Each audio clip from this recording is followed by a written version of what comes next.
As the dust of conquest settled over the vast expanse of the Aztec Empire, casting permanent shadows over a civilization vibrant with culture, art, and architecture, a sinister undercurrent began to surface. The year is 1519, and the arrival of Hernán Cortés on the coast of what is now Mexico marks the beginning of the end for one of the most powerful civilizations in the Americas. For centuries, the Aztecs were the architects of a sprawling empire, revered and feared for their military prowess and religious passion focused on heavy human sacrifice. But now they stand on the brink of annihilation, desperate to withstand the onslaught of the Spanish invasion.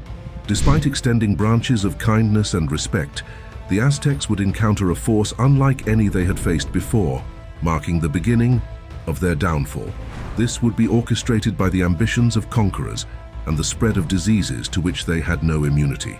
These events served as a deathly blow for a civilization that once commanded the awe and respect of the Mesoamerican world. But how did this thriving civilization become the target of such catastrophic misfortune, and what brutal fate would await the survivors?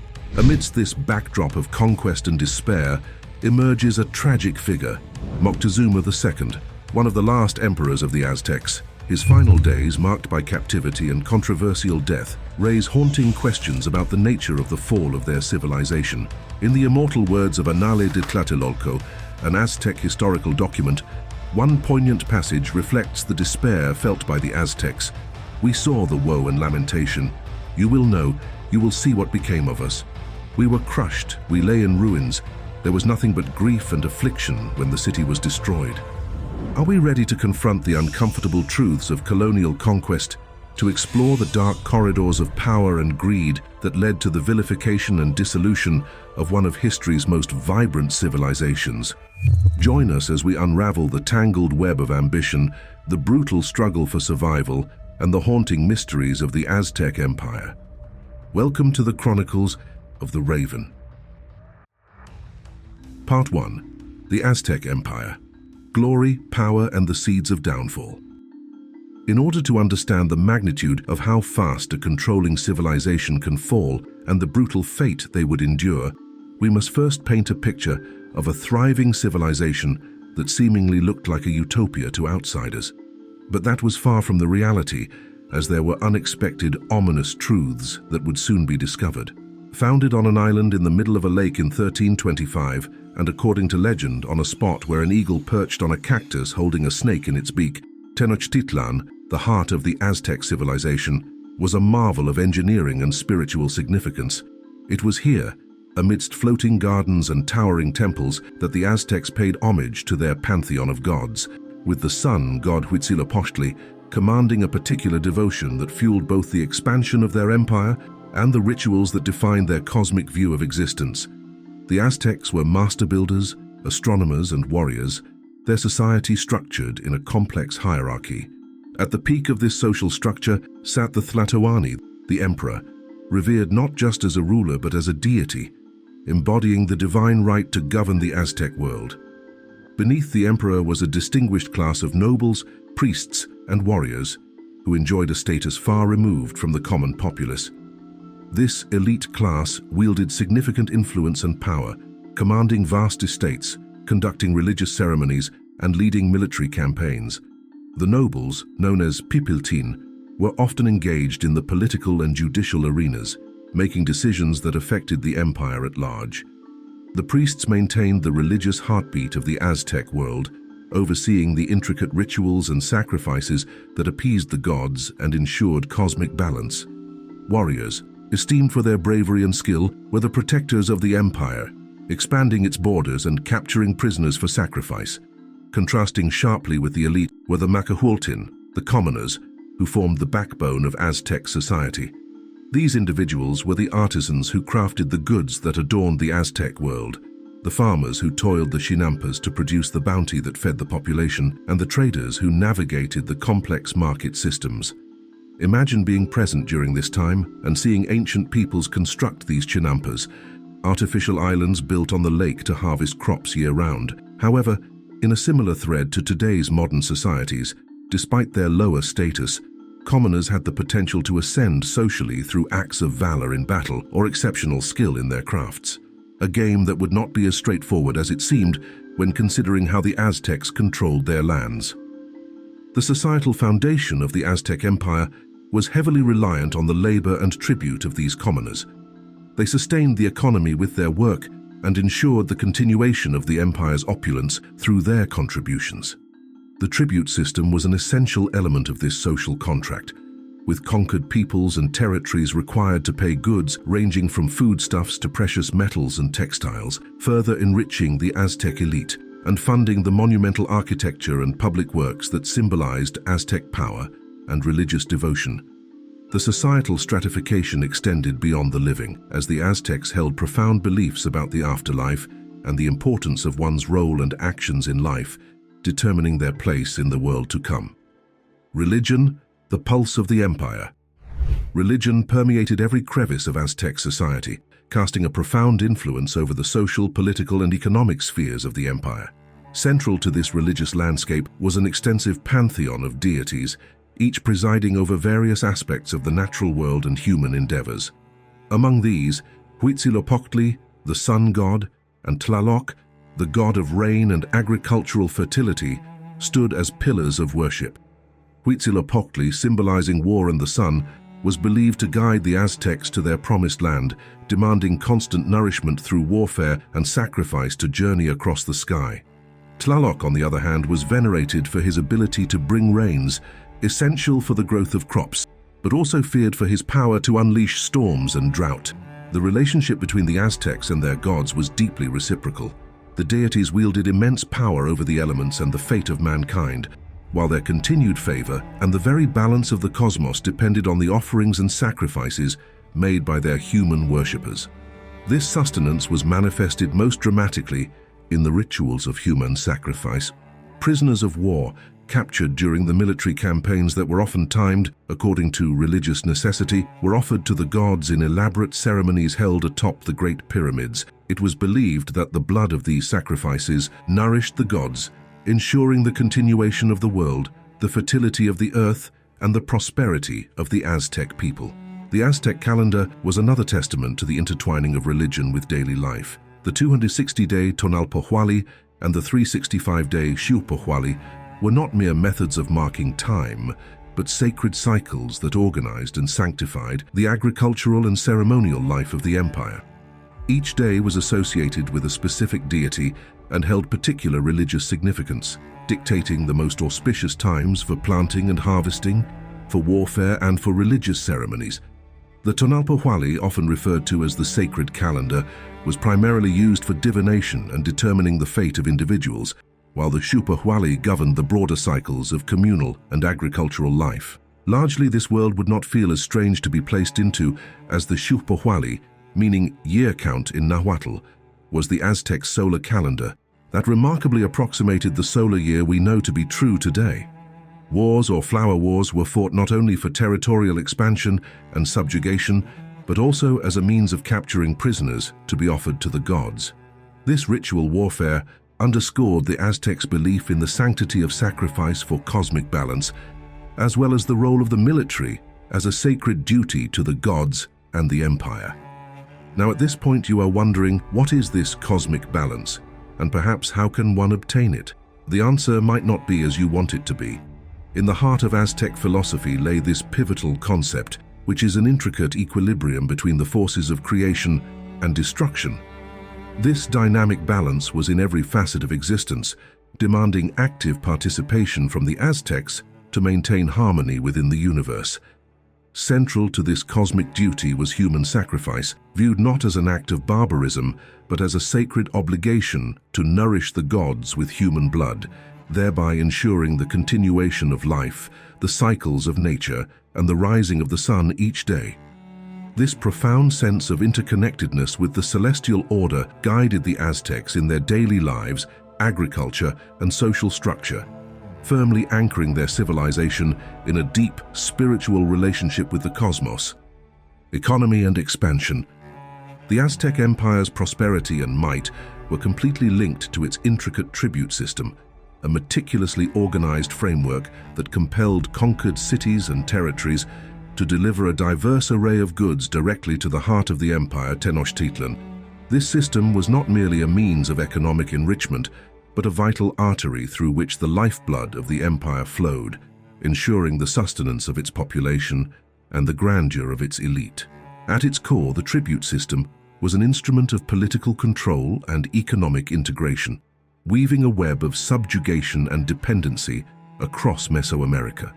Conquered cities, recognizing the supreme authority of the Aztec emperor, were obligated to pay tribute, the nature of which was carefully codified in tribute lists that specified the quantities and types of goods each subject region was expected to provide. These goods included, but were not limited to, essential foodstuffs like maize, beans, and chilies, which ensured the food security of the burgeoning population of Tenochtitlan. Beyond sustenance, the tribute system also funneled luxury items into the Aztec capital, items that were not only symbols of wealth and power, but also crucial components of religious and ceremonial life. Jade, a stone revered for its beauty and symbolic significance; chocolate, a delicacy reserved for the elite and used in important rituals, along with vibrant featherwork, an art form that created stunning visual displays for gods and rulers alike, were among the treasures that made their way into Tenochtitlan. These luxury goods underscored the social stratification within the empire, as access to and possession of such items were restricted to the nobility and the priesthood, further cementing their status at the pinnacle of Aztec society. The tribute system also played a strategic role in the empire's expansionist policies. Military conquests were not merely about territorial enrichment, but also about securing new sources of tribute. Each new territory brought into the fold was assessed for its unique contributions to the empire's wealth, whether it be in the form of raw materials, agricultural produce, or artisanal crafts. This not only enriched the empire, but also tied these territories closer to the Aztec political and economic sphere, creating a network of dependencies that reinforced the empire's dominance over the region. In this way, the tribute system was a cornerstone of the Aztec Empire, underpinning its economy, reinforcing its social structure, and driving its expansion. It was a complex interplay of economic pragmatism, political strategy, and social engineering that enabled the Aztecs to build one of the most powerful empires in the pre-Columbian Americas. Cultural flourishes. The Aztec civilization was not only formidable in battle, but also not to be outdone by the concurrent European Renaissance, distinguished by its rich cultural habits, with Tenochtitlan standing as a testament to their architectural and urban planning genius. It is no wonder the Spanish fell in love with Aztec city-states, considering what they had experienced at home.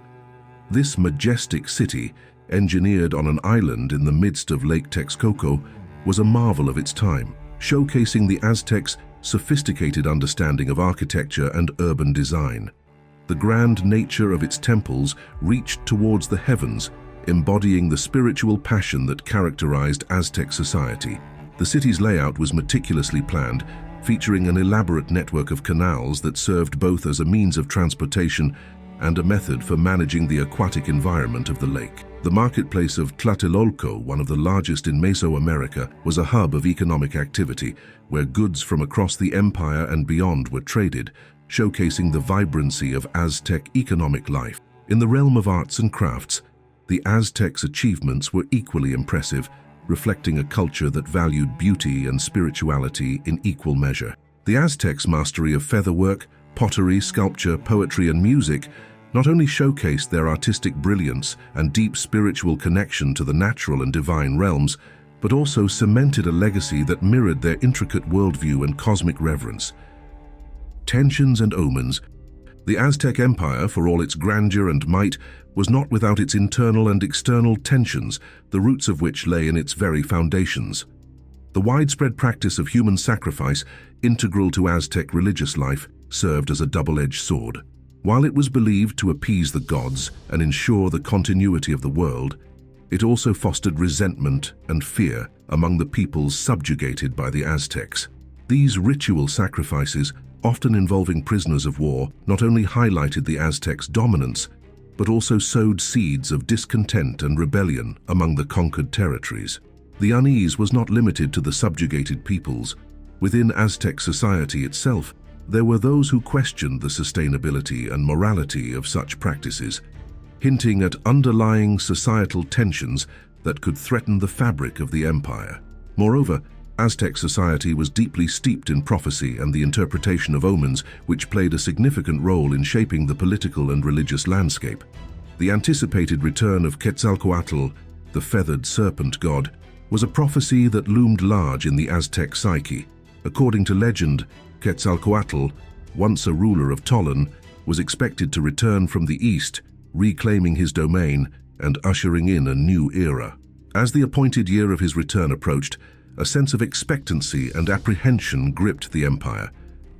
This prophecy, among others, contributed to an atmosphere of uncertainty and vulnerability, undermining the seemingly unassailable confidence of the Aztec state. These internal challenges were further exacerbated by external threats. The Aztec Empire's expansionist policies had led to the subjugation of numerous peoples, each of whom bristled under the Aztec control and awaited an opportunity for revolt.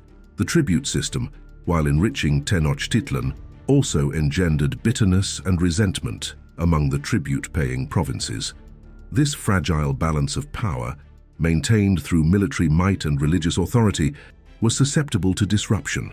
The combination of internal dissent, prophetic unease, and external pressures created a volatile environment, hinting at the empire's susceptibility to upheaval. A form of government had not yet evolved to group the city-states under one willing flag, and instead was simply controlled by the Triple Alliance, including the largest city-state of Tenochtitlan, Texcoco, and Tlacopan. The stage was set for a cataclysmic shift, one that would test the resilience and adaptability of the Aztec civilization in the face of destiny's arrival. Part 2. Cortez and the Spanish Conquistadors, Arrival and Ambition.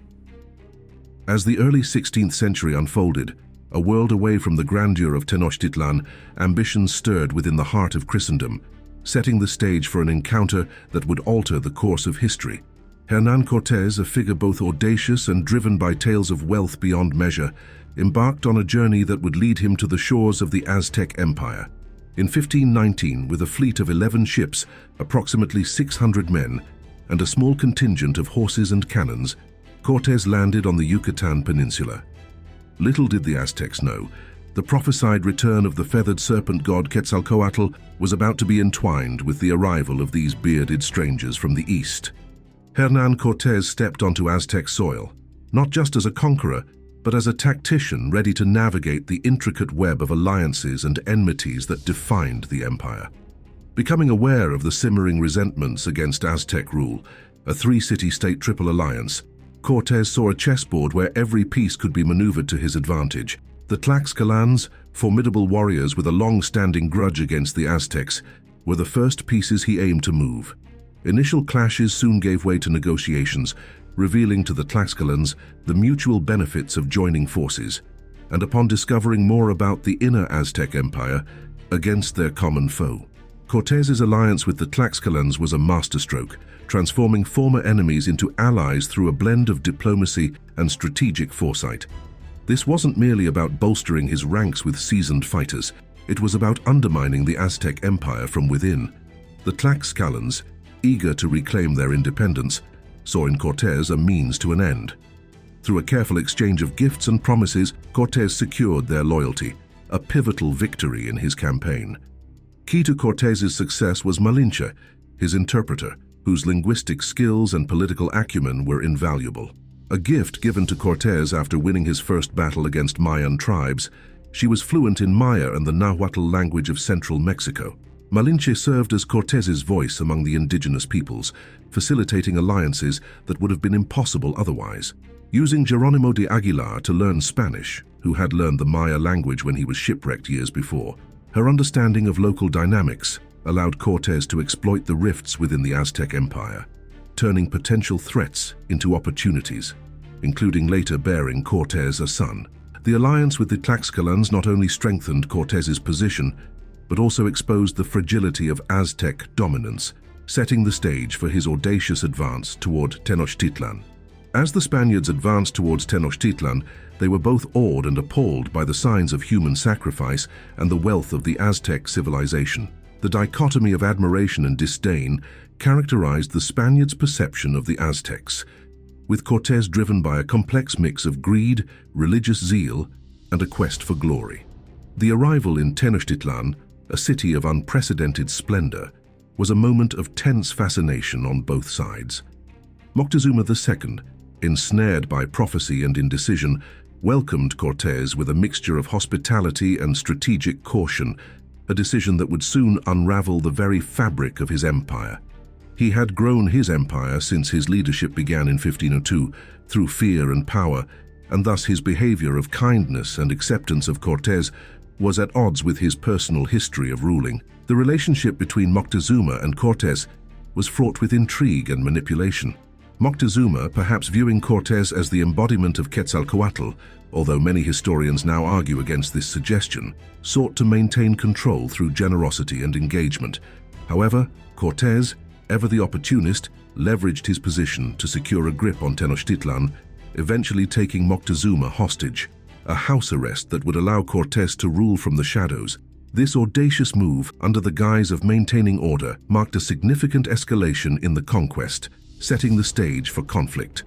Over the subsequent months, the tension between the Aztec people and the Spanish conquistadors escalated dramatically during a significant incident at the Great Temple in Tenochtitlan.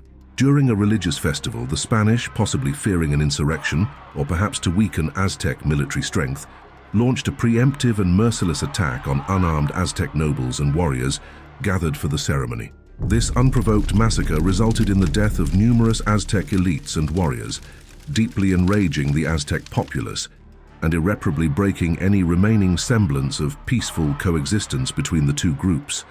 Cortés had been called away to deal with the additional landing of Spanish forces sent to arrest him for defying the orders of his commander to return to Cuba. Instead, Cortés had been corresponding with the King of Spain, Charles V, directly. After swiftly dispatching the new Spanish force and convincing the rest of the wealth that lay beyond, he returned to the Mexica capital, only to find carnage.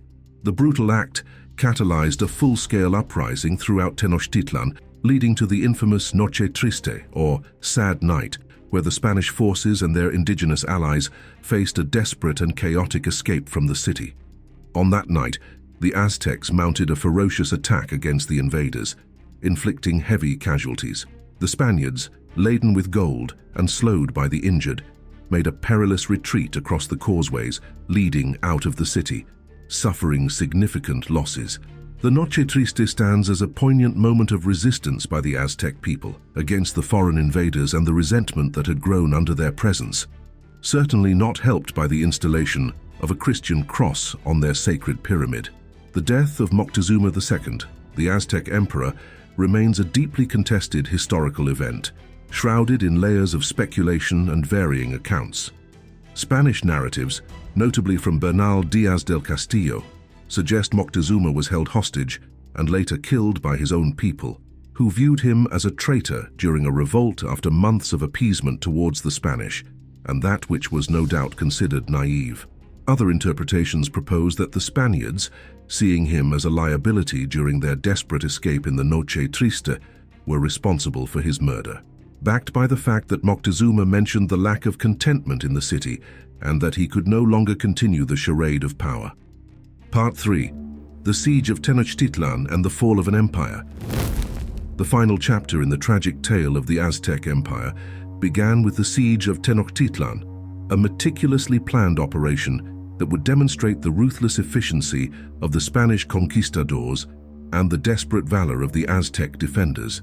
As tensions between the Spanish invaders and the Aztec Empire reached their peak, the once thriving metropolis of Tenochtitlan found itself encircled by a foe determined to claim its riches and control its people. Despite being expelled from the city, Hernán Cortés' ambition and resolve remained unshaken despite the setback.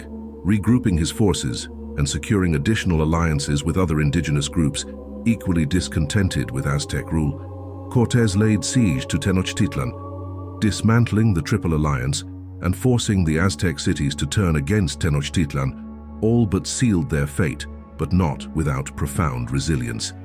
In the spring of 1521, Hernán Cortés, bolstered by thousands of indigenous allies who sought liberation from Aztec dominion, laid siege to the heart of the Aztec world.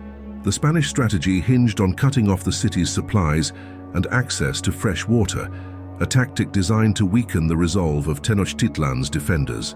The conquistadors, armed with superior weaponry, including cannons and arquebuses and armored against the Aztec weapons, initiated a relentless assault on the city's defenses.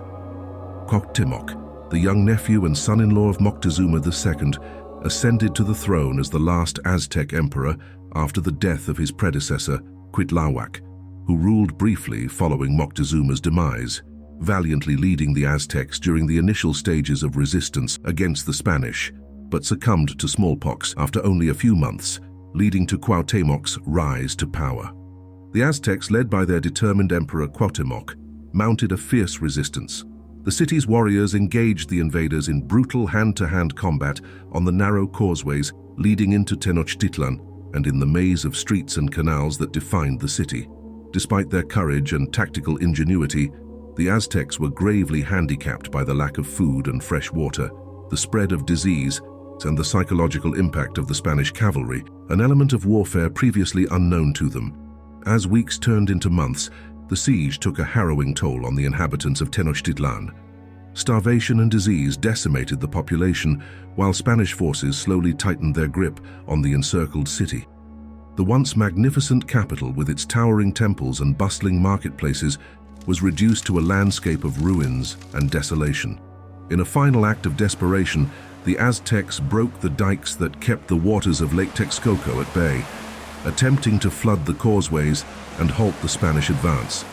However, this move only added to the suffering of the city's defenders, as clean drinking water became even more scarce.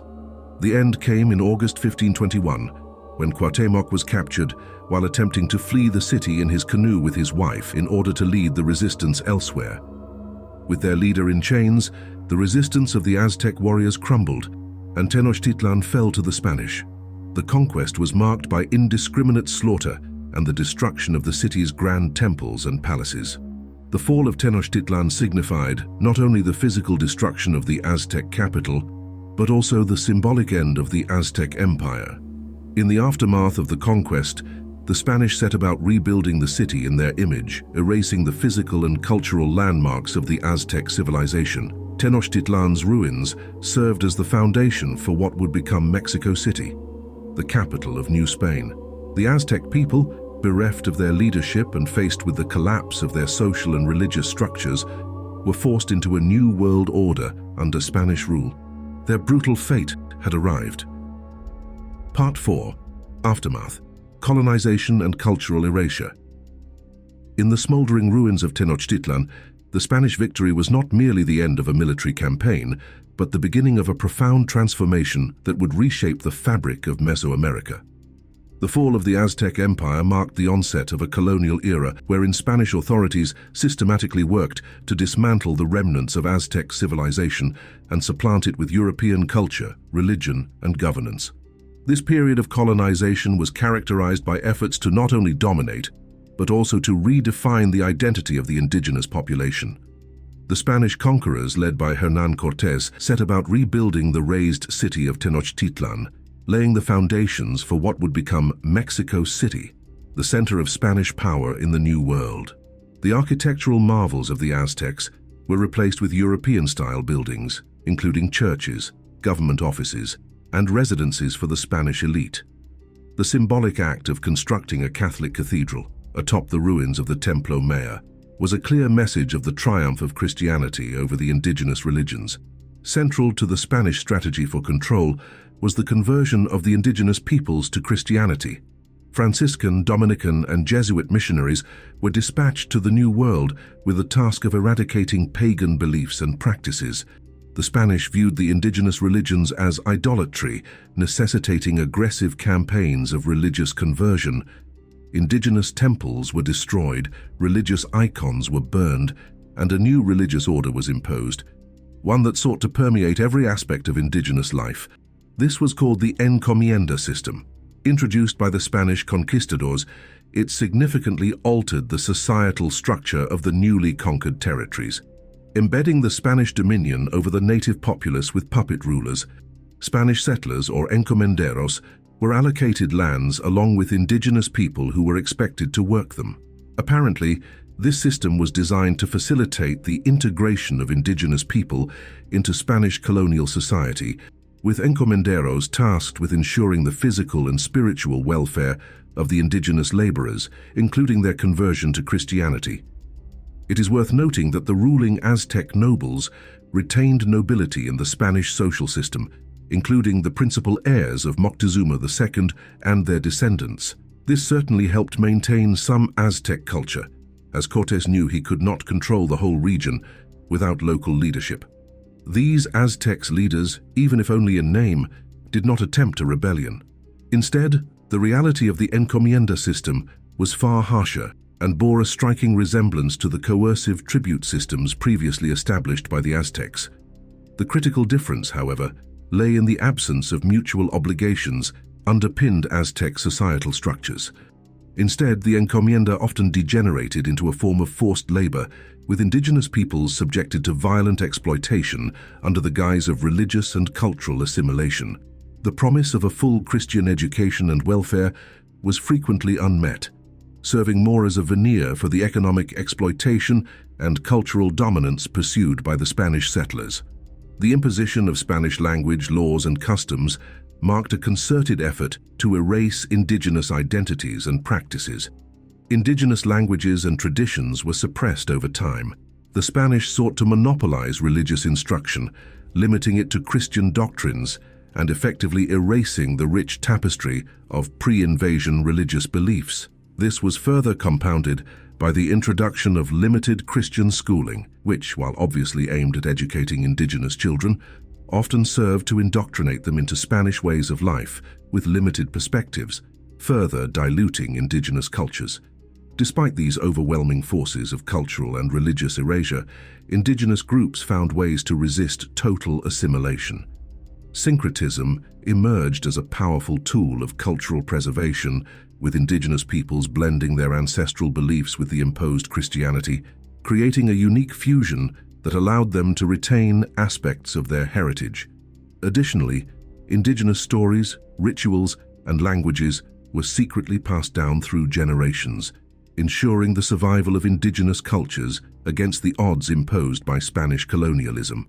This silent resilience underscored the enduring spirit of the indigenous peoples, who, even in the face of systemic efforts to erase their identities, managed to preserve essential elements of their cultural and spiritual heritage. However, these practices would not prove resilient enough to survive the horror that followed. The most devastating tool of colonization was not wielded intentionally by the Spanish, but arrived with them in 1519, disease. Smallpox, measles, and other European diseases, to which the indigenous peoples had no immunity, ravaged the population, decimating communities and making it even more challenging to resist Spanish control, especially as disease was already afflicting the capital before it fell during the siege of Tenochtitlan. The demographic collapse facilitated the Spanish conquest and colonization, as vast swathes of the Americas were left sparsely populated, their societies disrupted and weakened. In the centuries that followed, the legacy of the Spanish conquest would be a subject of intense debate and reflection. For the indigenous survivors and their descendants, the aftermath was a tale of resilience in the face of cultural and physical genocide, or of acceptance and assimilation in the form of ex-Aztec nobles. The blending of Spanish and indigenous cultures gave rise to a new mestizo identity, which would come to define much of Latin America. Yet the scars of conquest and colonization remained, etched into the landscape and the collective memory of the peoples of the Americas. The Spanish aftermath, then, was a complex form of destruction and creation, oppression, and adaptation. The fall of the Aztec Empire was but the first chapter in a long history of colonial encounters that would shape the New World, a history that continues to inform the struggles and aspirations of its people today. The story of the Aztecs, from their meteoric rise to their tragic fall and the enduring legacy that followed, is a narrative of human resilience, adaptability, and the power of memory. It is a testament to the ability of a culture to survive and adapt in the face of overwhelming adversity, to influence future generations, and to remain a vibrant and integral part of the world's cultural heritage. The Aztecs, though their empire fell, continue to inspire, reminding us of the richness of pre-Columbian civilizations and the complex tapestry of human history.